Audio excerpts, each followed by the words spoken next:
It's March 12th, 2020, and I'm calling this No Sports Day 1. It's certainly not the first day that COVID-19 has affected our world or our lives on an individual basis, but I wanted to start documenting this, what we're living through right now, maybe to live on as a time capsule someday. Immediately, what are some words to describe this? Definitely unprecedented.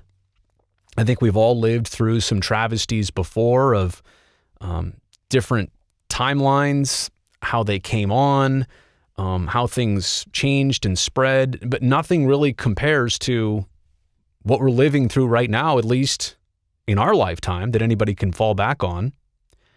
I would also say fluid is a word to describe this, the coronavirus pandemic. Just when you think you have a grasp on the situation, seems like an hour or two or a day or two later, things totally change in terms of the situation or expectations. Frightening, also a word, and totally justified. I think some people question the amount of fear that should come with this, but you can look at stats and see the amount of cases and the amount of deaths. And you can certainly at this point only see it going in one direction.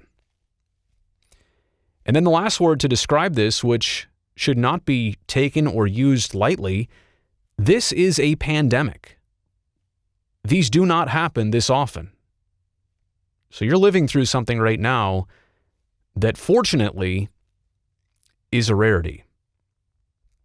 And I think just to put all this into perspective, how crazy, at least in my world, everybody about a week ago, 2 weeks ago, was talking about the Houston Astros baseball sign stealing scandal, or maybe the completion of the NHL's San Jose Sharks season, which they've been struggling. And there's a lot of talk about maybe changing the team in the future moving forward. But all of that, so minuscule right now, just wipes completely off the radar. Honestly, at this point, I don't know when I'll be on TV again, hosting a show. Could be weeks. Could more likely be months, to be perfectly honest with you. Nobody really knows at this point.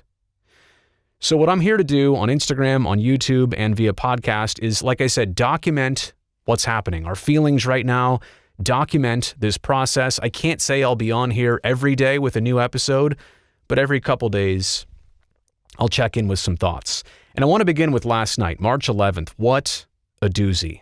First off, the governmental travel ban to and from Europe, and then the NBA suspending their season, and then Tom Hanks declaring he and his wife both testing positive for the coronavirus, all within like a couple hours of each other. It was crazy, and it was the wake-up call, I think, which has spurred a lot of other things into action. Like today, the NHL followed suit. They've suspended their season. Major League Baseball has come out and suspended spring training and also said that their opening day is going to be delayed by at least 2 weeks. And last but certainly not least, the NCAA, they're not going to host their college basketball championship tournament. March Madness, not happening this time around. But a lot of that is all on the sports and entertainment side. And none of it is really shocking. These are drastic measures, but they needed to happen. All that stuff, it's not even the scary part. I mean, I have so many questions right now that I honestly don't have a gut instinct to a great answer. Like, how long is this going to last? How severe is this going to get? Is there going to be a breakthrough moment or sequence? Is everybody close to me going to be okay? Am I going to get COVID-19 at some point? What are the financial impacts? I think that's an important one. Will I have a job if there's no sports for, let's say, 6 months? It's not out of the question.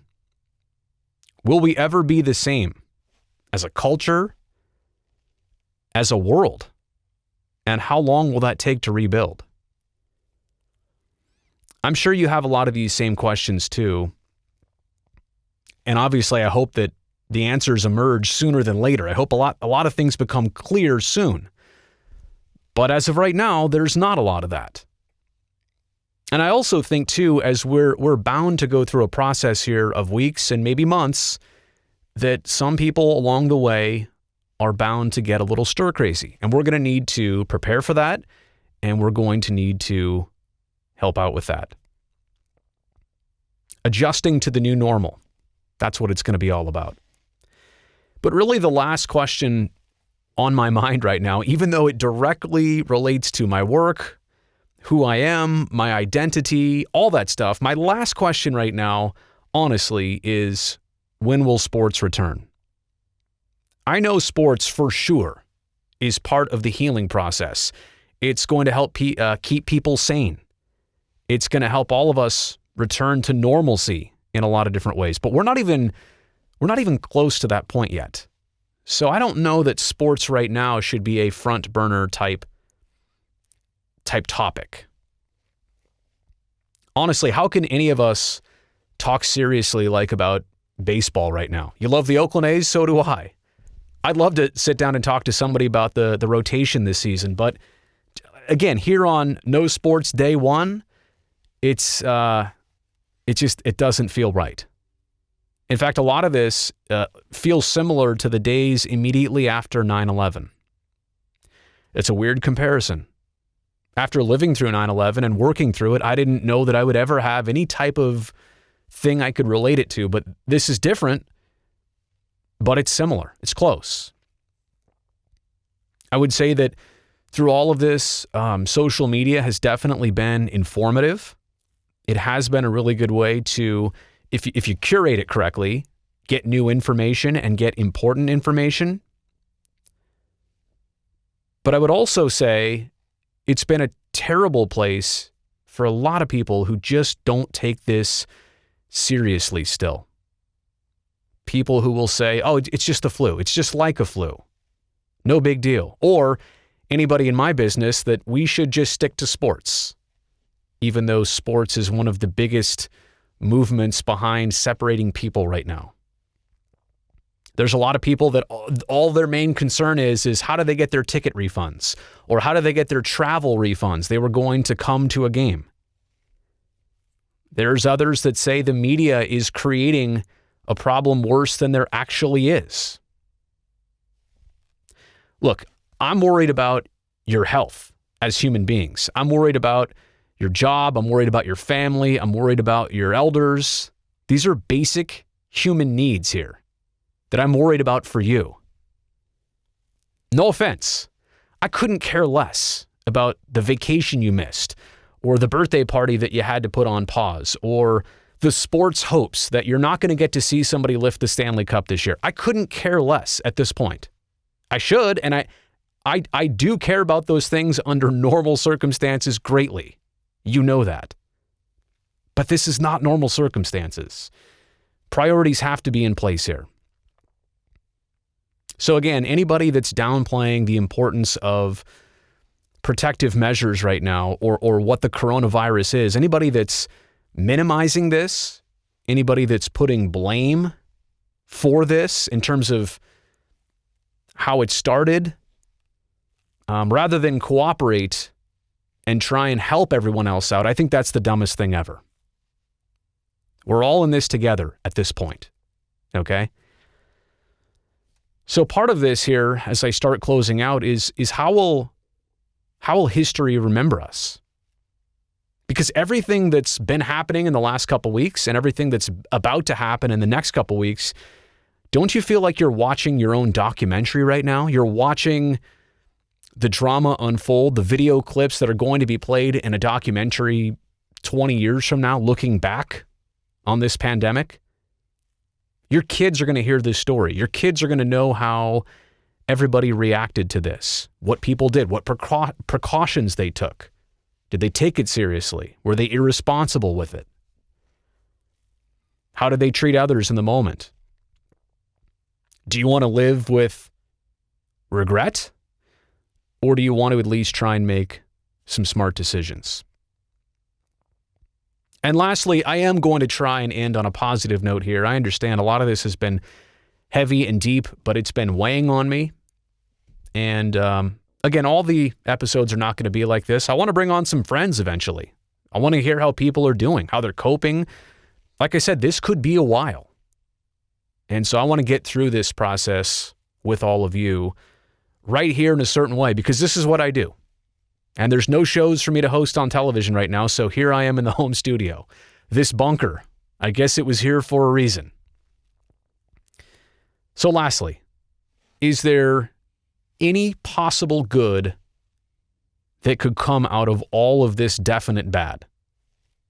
People are dying, the economy is changing, jobs, not to mention just health and worry and fear and stress. Is there anything good that will come out of all the bad that we are experiencing and are about to experience? A couple things maybe to think about here. In a way, maybe all of this, through shutting down our jobs or making you work from home, maybe all of this is going to force us to slow down our lives a little bit. And honestly, lives like mine, probably like yours too, that count on a minute-to-minute basis of a schedule and trying to get X amount of things done per day. Maybe all of this is going to force us to slow down.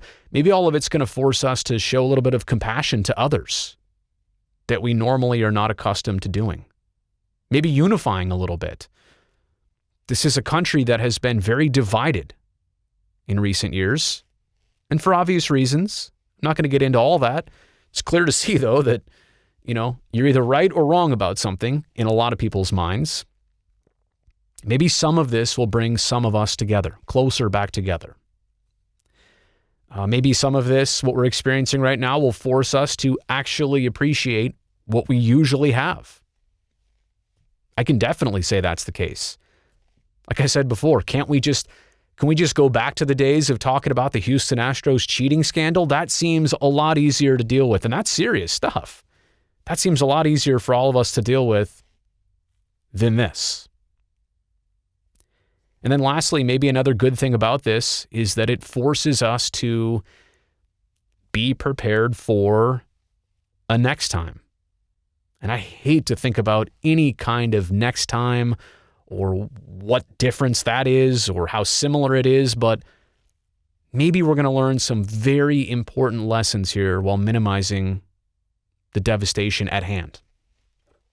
And wouldn't that be fantastic? Something else we could pass along to future generations. So again, let me know what you think about that final section there. What good do you think can come out of all this? Maybe that's what I'd like to see in the comments section below.